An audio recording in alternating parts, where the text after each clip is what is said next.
point, China does not recognize the extraterritoriality of any other country's one-sided and self-imposed sanctions against another country or against China. Therefore, when China deals with Iran, we deal with Iran in all spheres of relations, including energy cooperation. And I don't think this is a problem. And if a third country cries foul, the problem is really with itself, with its attempted extraterritoriality of its unilaterally imposed sanctions. And I think once this Israel-initiated war against Iran started, the Chinese government's position is very clear. Israel is in violation of a self-imposed war against a member of the United Nations, against its sovereignty and territorial integrity, and China really deplores Israel's military attack on nuclear facilities inside Iran and considered it as a very serious offense against world peace and security. Okay, I mean, just to give you the Israeli line on what you just said, what we're told by Israeli officials repeatedly on this channel is that Iran is very close to being able to build a nuclear weapon. It might already be able to do so. And they're constantly calling for the destruction of Israel. So they say what they're doing is preemptive self-defense. What do you make of that argument?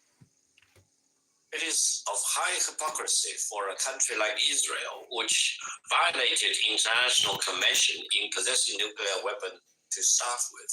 And now it's accusing another country, Iran, for attempting to acquire nuclear weapons. I don't think there are any higher level of double standard and hypocrisy for Israel to accuse another country of trying to possess nuclear weapons. I think the Middle East would be much better off if Israel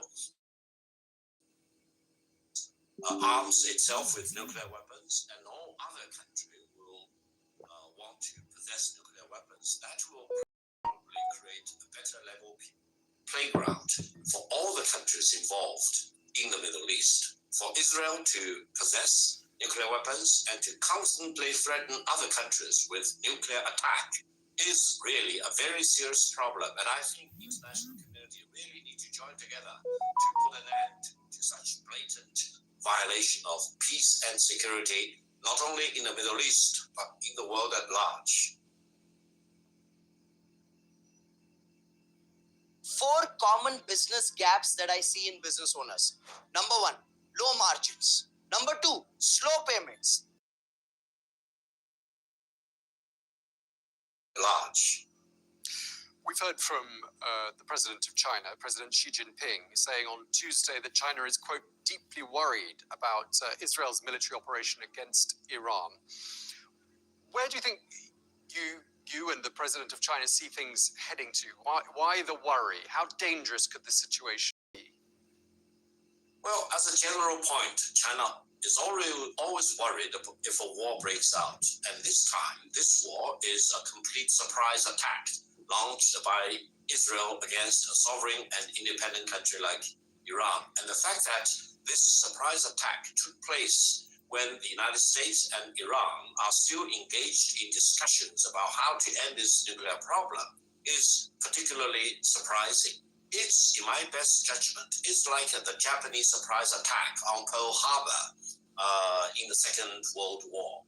And I think Israel has also committed all the crimes in massively killing the government officials, military officials of Iran.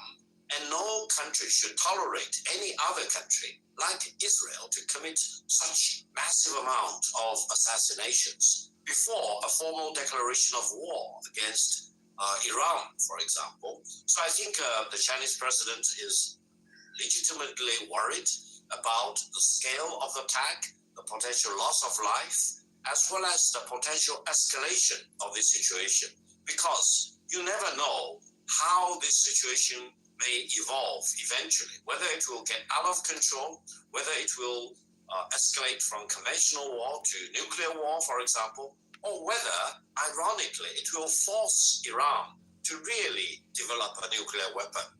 And what will be the consequence for Israel and Iran to both have nuclear weapons? Do they really want to use nuclear weapons against each other?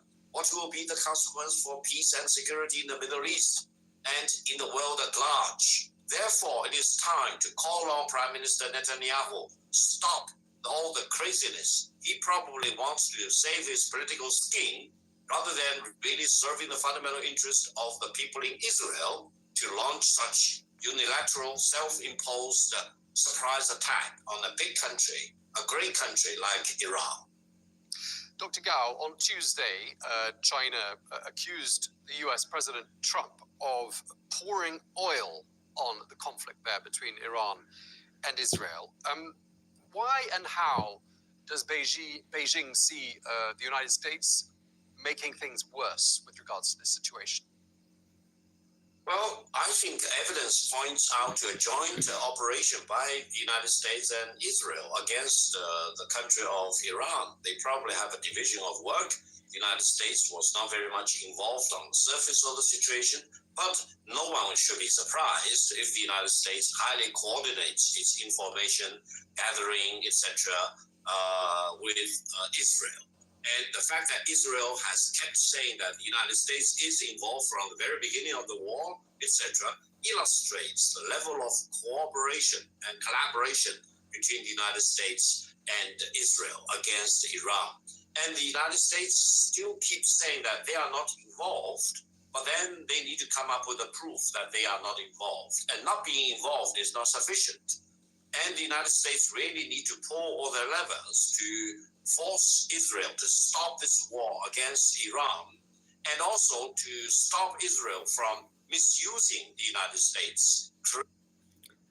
Thank you for watching with me. You can continue watching the video on their official channel, AlArabiya. Thank you.